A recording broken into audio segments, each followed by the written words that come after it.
Seguimos con otros problemas, en este caso de convertidores y de condiciones iniciales. A ver, aquí nos dicen para el girador que termina en un capacitor, verifique que es equivalente a un inductor. Es decir, si en la salida tenemos, o en el puerto 2 tenemos el capacitor, hay que demostrar que en el puerto de entrada, puerto 1, vería el equivalente a un inductor. Bueno, ponemos las ecuaciones del girador. Luego tendríamos otra ecuación que sería I2 es igual a menos C de B2 de T. De aquí ya podemos derivamos 1. Y al final, con estas ecuaciones ponemos B1 en función de I1 de T. Y por tanto, este factor entre paréntesis debería ser el equivalente a una inductancia. A la inductancia equivalente, que es de la forma K cuadrado por C. Entonces, si en la entrada o en la salida o en el puerto 2 tenemos un capacitor, en el puerto 1 del girador veríamos un inductor.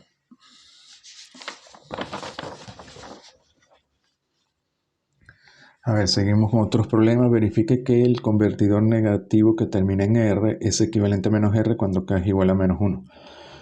Bueno, este convertidor negativo con factor K o parámetro K tiene estas ecuaciones. Puede tener esta, B1 igual a menos KB2 y I1 igual a I2, o puede tener esta, I1 igual a menos K I2, B1 igual a B2. Y luego tenemos otra ecuación que es B2 igual a I2 por R. Si usamos esta, B2 es igual a B1. No, estamos usando esta. B1 es igual a menos K por B2, es decir, menos K por esto. Y luego nos quedaría entonces I2 es igual a I1. Entonces relacionamos B1 con I1 y el factor, por supuesto, tiene que ser la resistencia equivalente, que en este caso sería menos KR. Esto ya lo habíamos visto. Realicé este aislador usando un amplificador operacional. Bueno, esto era muy sencillo, que el voltaje de salida sería el voltaje menos aquí, que es aproximadamente el voltaje B más aquí, que es el voltaje de entrada. Entonces la salida sigue la entrada, solo que la corriente de entrada es aproximadamente 0. Y por eso se comporta como un aislador. Estaría aislado eléctricamente porque la corriente de entrada es casi 0, pero no físicamente, ¿no? Luego aquí tenemos la red, es una realización de un integrador cuya salida es una integral de la entrada. A ver, tenemos una etapa que es un amplificador, que es la entrada a otra etapa con un amplificador operacional, donde tiene un capacitor en la retroalimentación, ¿no? Bueno, aquí básicamente trabajamos primero aquí en la entrada, el nodo B-. Hacemos la ecuación de nodo. Así relacionamos voltaje de entrada con B sub A. Luego trabajamos en el nodo B sub A con respecto a la segunda etapa. B sub A sería, fíjense que esto estaría a tierra, entonces esto también está a tierra. Sería B sub A entre RC menos IC. Tiene que ser 0 porque esta corriente es casi 0. Y así relacionamos B sub A con voltaje de salida. Y luego tenemos otra ecuación que es que si esto está a tierra, voltaje de salida sería menos C, sería el voltaje en el capacitor negativo. Menos C de sería la integral de la corriente. Luego de 2 y 3, al final relacionamos el voltaje de entrada con la derivada del voltaje de salida. Y para hallar el voltaje de salida integramos. Entonces nos queda B0 de T es igual a B0 en 0 más la integral de este término que tiene el término del voltaje de entrada. Entonces efectivamente la salida sería una integral de la entrada. A ver, aquí tenemos un repaso de lo que son resistores variables en el tiempo. A ver, si BDT está relacionado a IDT de esta forma, BDT es igual R por IDT, R constante, sería invariable en el tiempo porque el término que multiplique IDT sería constante, no está incluida T.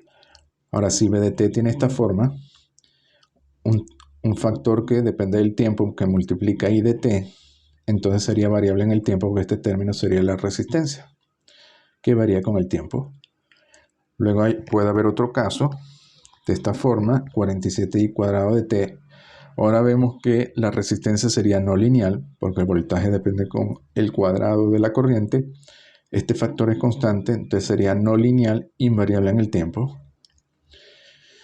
Y si tenemos esta forma, donde tenemos la raíz de I de t, entonces sería no lineal, y la resistencia depende del tiempo a través de este factor, entonces sería no lineal, variable en el tiempo. Si R es lineal e invariable en el tiempo, se relaciona de forma con una línea recta, donde R es constante, y R queda definida como B de t entre I de t, o también como la derivada de B de t con respecto a I de t, porque esto siempre es constante porque sería una línea recta. Por ejemplo, aquí, si derivamos, nos queda dB de t sería R por dI de t, entonces nos quedaría dB sería igual a R de I. Aquí tenemos varias gráficas de I y ahí podemos ver que es no lineal en este caso, porque I relacionado con B es de forma no lineal. Y aquí vamos a ver una definición, ¿no? Que en este caso podemos ver si tiene esta característica IB, que para un solo I, este I, podemos tener varios B, mientras que para un solo B tendríamos un solo I. En este caso el resistor sería no lineal de tensión controlada o controlada por tensión. En este caso también sería no lineal, aunque es lineal por piezas, por tramos. En este caso B, para un solo B, fíjense, este B, habría varios I, mientras que para un solo I habría un solo B. Por tanto, este R sería de corriente controlada, y el caso que es lineal e invariante en el tiempo, que es una línea recta, fíjense que en este caso sería de tensión y corriente controlada, porque para un solo B hay un I y para un solo I habría un B. Eso aplica también para los capacitores no lineales. En el caso de los lineales, sería la curva característica sería QB, sería de esta forma, una línea recta,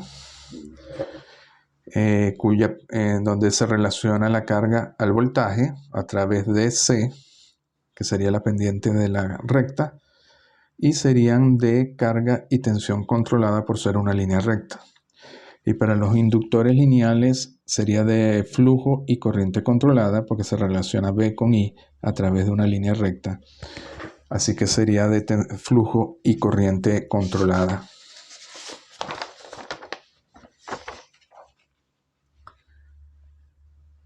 A ver, en este caso tenemos...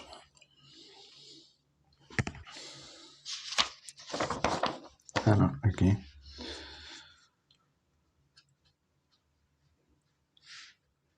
En este caso tenemos una aplicación de lo que vimos anteriormente. Suponga que un resistor de tensión controlada se describe por esta forma, ¿no? I de t es 3B más B cuadrado. Fíjense que estamos relacionando I con B o B con I, y por tanto está implícita la resistencia. Esto ya es la característica IB. Se conecta el resistor a una fuente de tensión cuya terminal B está en la parte superior. Calcule I si Bs es 10 voltios. Es decir, en este caso tendríamos un resistor no lineal, porque aquí aparece B cuadrado. Bueno, muy sencillo, tenemos I sería 3B más B cuadrado.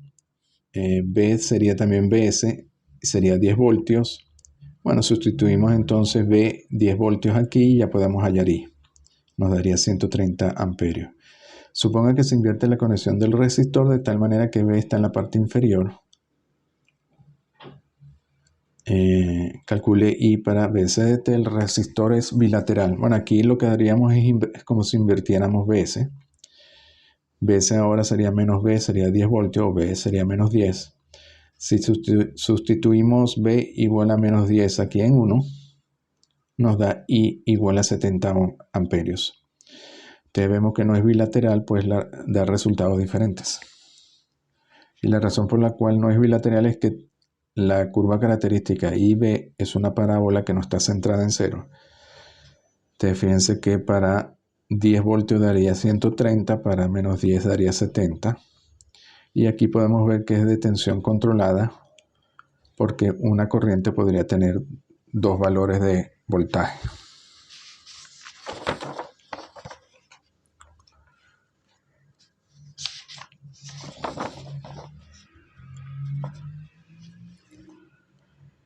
A ver, aquí tendríamos un capacitor descargado inicialmente con C igual a 1, se conecta a una fuente de corriente en la forma, con forma de onda de A y B.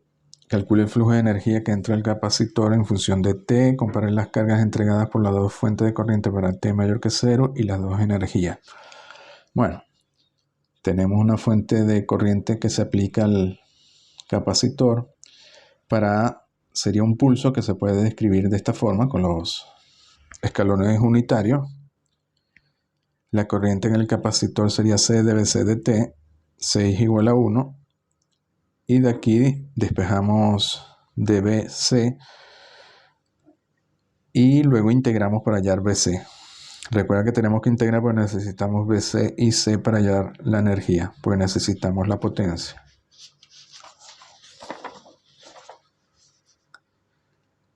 Bueno, aquí hacemos la integral. Recuerda que al hacer la integral este sería la primera parte y este sería la segunda. Hay que agregarle el término, en este caso BC en 1. BC tiene que ser continuo, ¿no? Y BC en 1 se evalúa sabiendo que entre 0 y 1 vale 2t, entonces BC en 1 sería 2.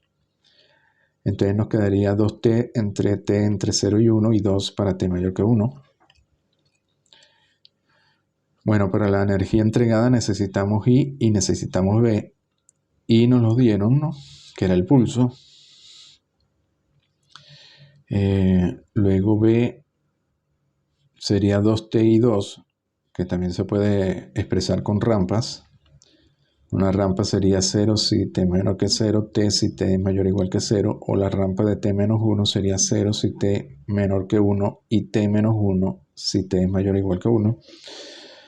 El trabajo es la integral de la potencia, entonces multiplicamos BC por IC. Aquí quedaría 2 por 2t, sería 4t, más WC en 0, que es 0, y aquí quedaría 2 por 0 más WC en 1, y que lo sacamos de aquí, ¿no? Evaluando en 1. Esto sería 0, esto sería WC en 1, que sería 2 por 1, 2. Para la forma de onda de la corriente IDT es lo mismo, hallamos la forma IDT, que son rampas en cada uno de los tramos de tiempo. BC lo hallamos integrando. Fíjense que aquí anteriormente en WC tiene que ser continua, porque la energía no se puede destruir. Bueno, aquí integramos teniendo cuidado de agregar BC, en este caso BC en 0, en este caso al integrar hay que agregar BC en 1 y aquí hay que integrar y agregar BC en 2. Estos son integrales muy sencillas. Y bueno, y con eso hayan al final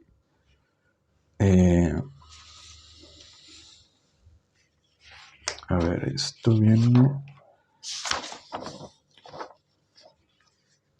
Al final hayan entonces WC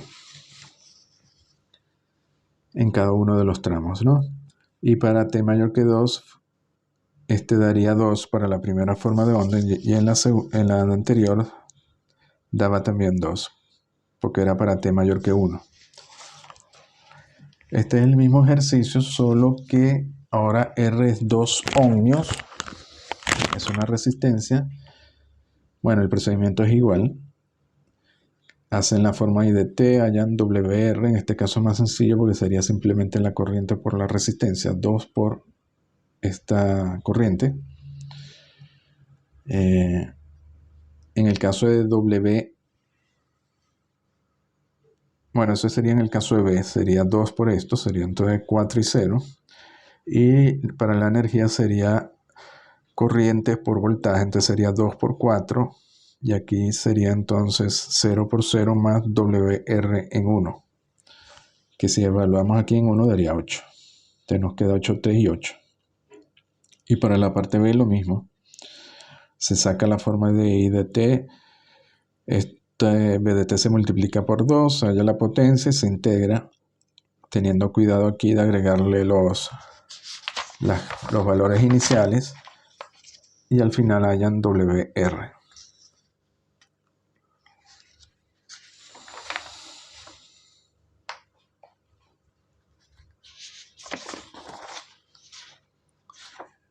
Bueno, yo creo que lo dejamos hasta aquí. Seguimos en el próximo vídeo.